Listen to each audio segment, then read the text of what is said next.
Hello and welcome to another episode of the Prof series.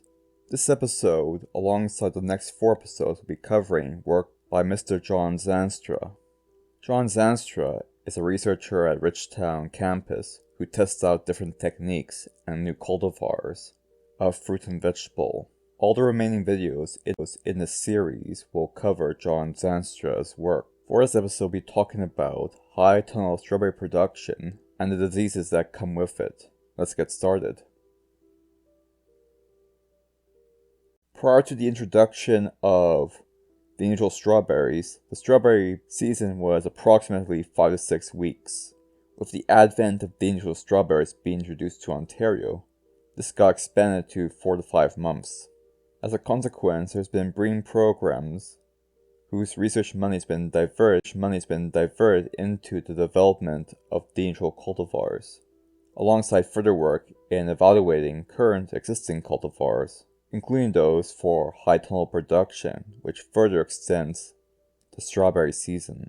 Within strawberries, there's 3 common diseases: anthracnose fruit rot, caused by Colotrichum acutatum, gray mold caused by Botrytis cinerea, and powdery mildew caused by Potosphaera alpescens.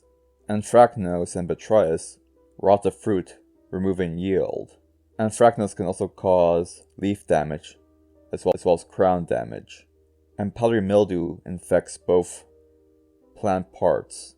Botrytis also remains latent within many different parts of the plant, especially the flowers, which is what allows for fruit infection.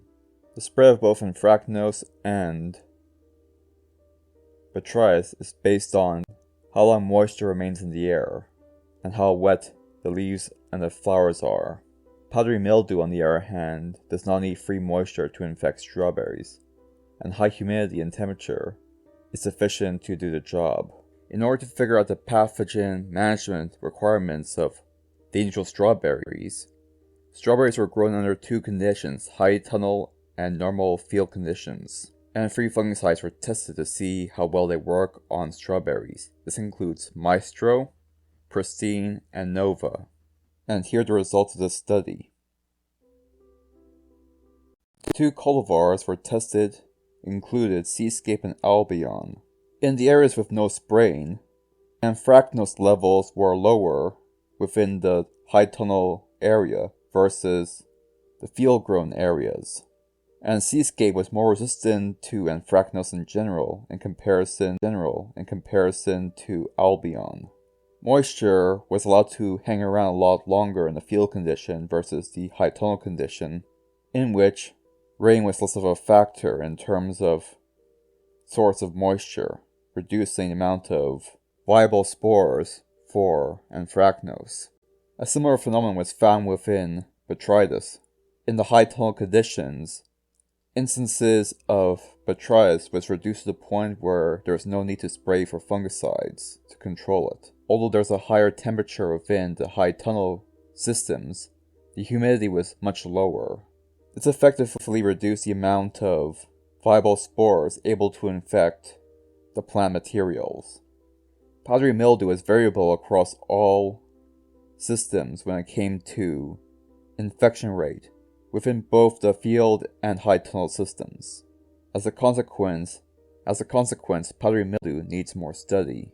From a pesticide perspective, the combination of Nova, Pristine, and Maestro were sufficient to reduce the overall incidence of both Botrytis and anthracnose within the field experiments, while none of them were needed for a high tunnel system. None of the above fungicides, however, worked in managing powdery mildew, further indicating that new management strategies need to be put into place in terms of how to best manage powdery mildew. It was also found that Seascape had better resistance to anthracnose, but poorer resistance to powdery mildew. Albion had it in reverse, in which Albion could tolerate powdery mildew to the max, while Seascape was frail to this disease. And that covers everything. Thank you for watching. Thank you for watching this video. If you enjoyed this video, please like and subscribe. If you really enjoyed it and think you can donate, you can do so at Buy Me a Coffee, link in the description below. Thank you for watching.